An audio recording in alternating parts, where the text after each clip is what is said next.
नमस्कार दोस्तों, माया चैनल के खास कार्यक्रम समय की माया में एक बार फिर से आप लोगों के लिए लेकर के आया हूं एक प्राचीन ऐसी विरासत जो शायद आप नहीं जानते होंगे। जी हां, आज मैं आपको लेकर के आया हूं भंडूरा महादेव मंदिर, जो भंडूरा गांव में स्थित है। और इस मंदिर में किस प्रकार से शिवलिंग यहाँ पर स्थापित हुआ था या प्रकट हुआ था, क्या यहाँ की कहानी है, क्या नहीं है, इससे आज हम आपको कराएंगे रूबरू। बताया जाता है कि यहाँ पर पहले खेती होया करती थी, खेती की ज़मीन थी, यहाँ पर खेती किया करते थे किसान लोग। तो एक समय खेत जोतते समय हल जो था वो एक पत्थर पे टकराया। किसान को जब तक यह भाव ही नहीं था कि यह क्या हो सकता है, उसने केवल पत्थर समझा। उसने बहुत जोर लगाई, उसको निकालने की कोशिश की, लेकिन वह नहीं निकला। उसके बाद फिर धीरे धीरे यह बात गांव में फैली। गांव में फैलने के बाद फिर जो यहाँ के राजा थे, कहा जाता है कि यहाँ पे जो राजा थे वो 52 गांव के राजा थे। ये तो हम नहीं कह सकते हैं कि ये सत्य है या नहीं है, किंतु जो हमें बताया गया है कि यहाँ पर जो राजा थे वे 52 गांव के राजा थे। धीरे धीरे जब बात फैलने लगी कि कितना विशाल पत्थर हो सकता है जो लोगों से नहीं निकाला जा रहा है, तो राजा ने भी देखा कि भाई ऐसा क्या है जो जहाँ पर खेती होती है इतना विशाल पत्थर कहाँ से आ गया। तो राजा ने भी बहुत प्रयत्न करा, बहुत प्रयास किया, हाथियों से खिंचवाने की कोशिश की, लेकिन जब भी इस पे कभी कुछ प्रहार किया जाता था या निकालने की कोशिश की जाती थी तो कहा जाता है कि यह शिवलिंग स्वयं ही नीचे चला जाता था जमीन धरती में। ऐसा एक बार हुआ, 2 बार हुआ, कई बार हुआ। फिर उसके बाद कोई ऋषि जी आए, महाराज जी आए, उन्होंने बताया कि यह पत्थर नहीं है, यह कोई शिला नहीं है, यह स्वयं भगवान शिव का अवतार, यहाँ शिवलिंग है। तो इसलिए आप यहाँ पर मंदिर बनाएं और यहाँ पर पूजा पाठ करें। यह स्थान आप मंदिर के लिए छोड़ दीजिए। कहा जाता है उस समय राजा ने यहाँ आसपास की कुछ जमीन मंदिर के नाम कर दी थी और यहाँ पर भव्य मंदिर बनाकर यहाँ पे पूजा पाठ शुरू कर दिया था। ये तो कहानी रही मंदिर की स्थापना की। ऐसा क्या हुआ कि यहाँ पर लोगों का आना जाना इतना ज़्यादा होने लगा। कहा जाता है कि इस गाँव के कुछ व्यक्ति जो अपनी मनोकामना मांगते थे, यहाँ पर भोलेनाथ पर आकर उनकी मनोकामना पूर्ण हुई। उन्होंने यहाँ पर फिर जो मन्नत मांगी थी उसके अनुसार यहाँ पर जो भी प्रसाद चढ़ाना था वो चढ़ाया। ऐसे धीरे धीरे धीरे धीरे बात फैलती गई। फैलते फैलते लोग बाग यहाँ दूर दराज से आने लगे, मन्नतें पूरी होने लगी। उसके बाद फिर एक क्षेत्र जो होता है, एक राज्य कह लीजिए, क्षेत्र कह लीजिए, उस क्षेत्र में यह आग की तरह बात फैल गई कि वहाँ पर एक ऐसा मंदिर है जहाँ पर मनोकामना पूर्ण होती है। इस चीज़ को देखने के लिए लोग आने लगे, आकर के यहाँ पर मन्नत मांगने लगे। मन्नत पूरी होती रही, लोग बाग आते रहे, जाते रहे। कहा जाता है कि अभी यहाँ पर हर सप्ताह हरिद्वार से, दिल्ली से और भी अन्य स्थानों से, जगह जगह से भक्त लोग आते हैं जिनकी मन्नतें पूरी होती हैं। श्रावण मास के शिवरात्रि पर यहाँ पर खास विशेषकर इतनी भीड़ होती है कि यहाँ पर बिल्कुल भी जगह नहीं रहती। लाइन काफ़ी बहुत दूर तक लग जाती है। जैसे कि आपने देखा था शुरू में, वो मंदिर प्रांगण भी पूरा भर जाता है और गांव में भी लाइन लग जाती है। कहा जाए तो यहाँ पर ये कई हजार, क्या बल्कि लाखों की तादाद में कावड़िए मौजूद होते हैं और दूर दूर से जो कावड़िया आते हैं वो यहाँ की परिक्रमा करके भी जाते हैं। ऐसे ही मंदिर से और क्या है यहाँ के, आपको जो यहाँ निवासी हैं, जो ग्रामीण हैं, आइए आपको उनसे बात कराते हैं, उनसे पूछते हैं कि आखिर किस तरीके से इस मंदिर की मान्यता जो है वो बढ़ती चली गई और कैसे ये मंदिर बना। आइए चलते हैं।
आइए जानते हैं प्राचीन बंडूरा महादेव मंदिर के बारे में। क्या है यहाँ का रहस्य और क्या है यहाँ का चमत्कार, जानते हैं यहाँ के निवासियों से।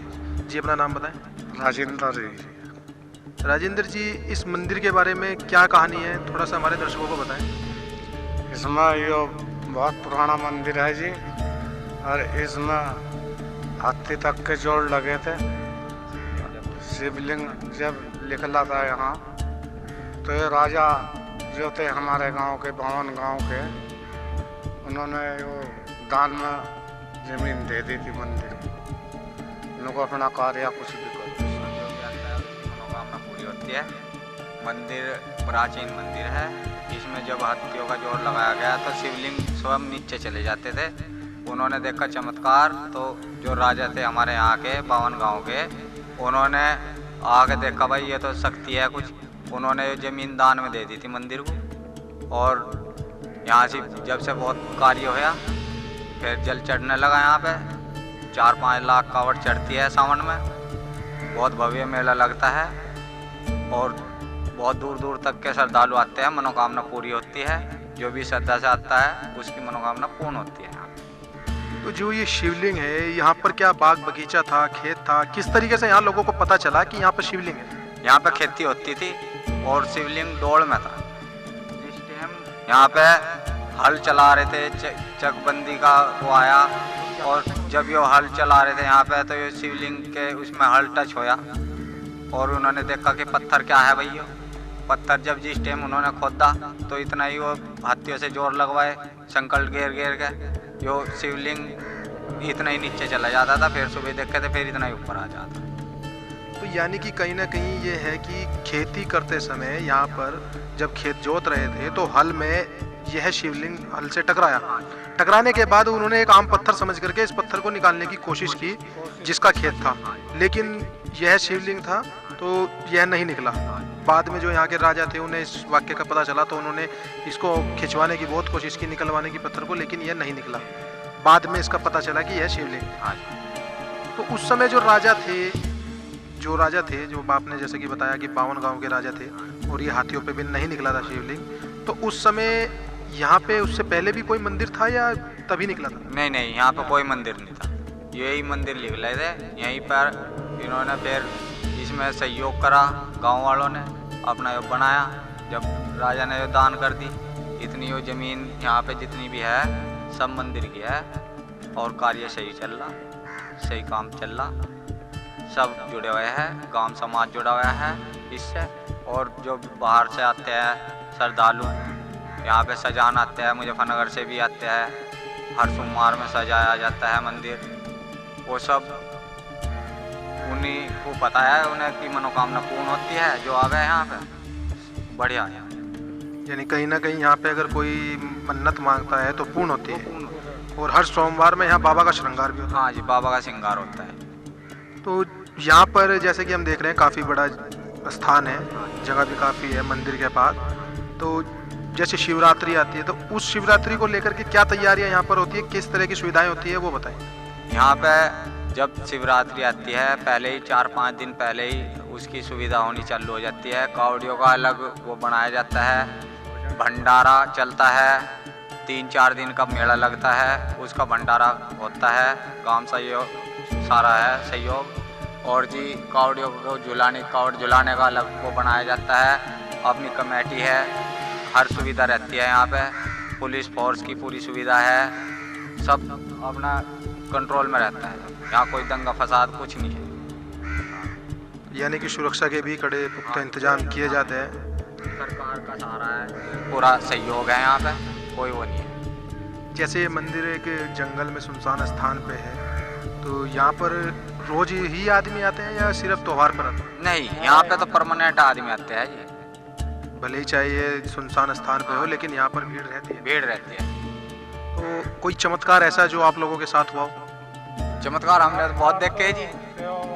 हाँ, नहीं हमने तो बहुत देखे है जी। जो मन्नत मांगी हमारी तो पूरी हुई, और जो बाहर से भी आता है श्रद्धालु, उसकी मन्नत पूरी होवे, वो और 10 को बढ़ा के लेकर आता है। फिर जैसे कि यह प्राचीन मंदिर है, आपने जैसा बताया यह स्वयं प्रकट हुआ है, तो यहाँ पे जो प्रकट होते हैं या जो स्वयं ही आते हैं, वहाँ पे कुछ ना कुछ चमत्कार होता है। और इसकी मान्यता भी है।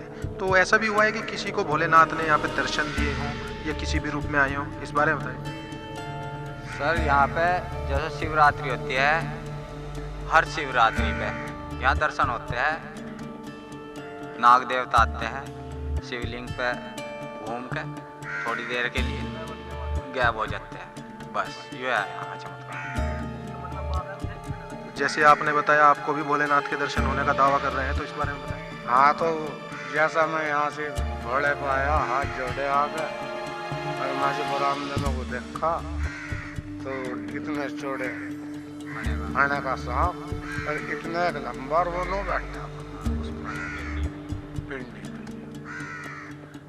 तो ऐसा तो हो जाए दर्शन देखने को। तो और गांव वालों के साथ, किसी अन्य के साथ भी ऐसा दावा हुआ है कि मतलब भोलेनाथ ने किसी भी रूप में यहाँ पे या महंत जी को कभी दर्शन दिया हो?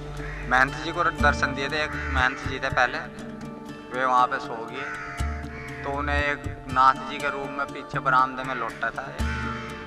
आया कोई तो उनने देखा भाई महात्मा लौटा है कोई, तो उनने थोड़ी देर बाद देखा तो वो गया था।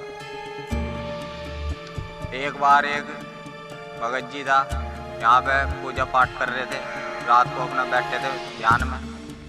अब जब फिलहाल इसका जो मूर्ति बनने को बना रहे थे और इसमें गोश्ते लगा रखे थे अंदर, तो दो वे आए, एक औरत एक इंसान था। उन्होंने कहा भाई यहाँ से निकल जाए, और गिरने वाला। वो वहाँ से निकला, तुरंत ही गिर गया। वे स्वयं शिव और पार्वती थे, हम तो यही मानते हैं, क्योंकि दूसरे को बचाना रात को 2 बजे कोई नहीं आ सकता। यानी कि जो चमत्कार का आपका दावा है यह यहाँ के गांव वालों के साथ हुआ है? हाँ जी हाँ, गाँव वालों के साथ होया है और जब से ये प्रसिद्ध है मंदिर। यहाँ चमत्कार देखा गया है, इसीलिए चमत्कार तो होते ही रहते हैं। जो भी श्रद्धालु आते हैं उन्होंने चमत्कार देखा, यहाँ भीड़ इसीलिए लगी रहती है। दोस्तों, आज हमने आपको दिखाया, बताया, यहाँ के लोकल निवासी जो यहाँ के रहने वाले हैं उन लोगों से भी आपको दिखाया, बताया कि किस तरीके से ये मंदिर की क्या खासियत है, किस तरीके से इसकी मान्यता है, किस तरीके से प्रकट हुआ है। हालांकि कोई हमें पुराना व्यक्ति या वृद्ध व्यक्ति जो इस बारे में पूरी और अच्छी तरह से सशक्त बता सकता वो नहीं मिला है, किंतु दावा किया गया है कि यहाँ पर समय समय पर भगवान शिव ने अपने आप यहाँ पर ग्रामीणों को दर्शन दिए हैं।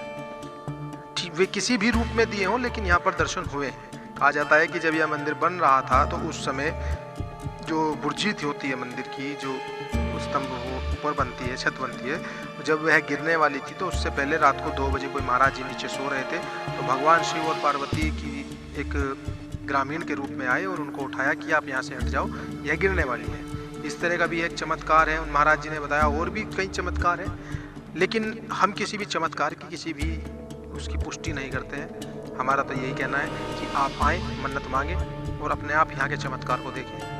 आपको अगर हमारा कार्यक्रम अच्छा लगा तो हमारे चैनल को लाइक करें, सब्सक्राइब करें और शेयर अवश्य करें। मैं अंकित मोहन शर्मा अपने साथी सोनू पाल के साथ एक बार फिर से हाजिर होऊंगा जल्द ही एक नया कार्यक्रम लेकर।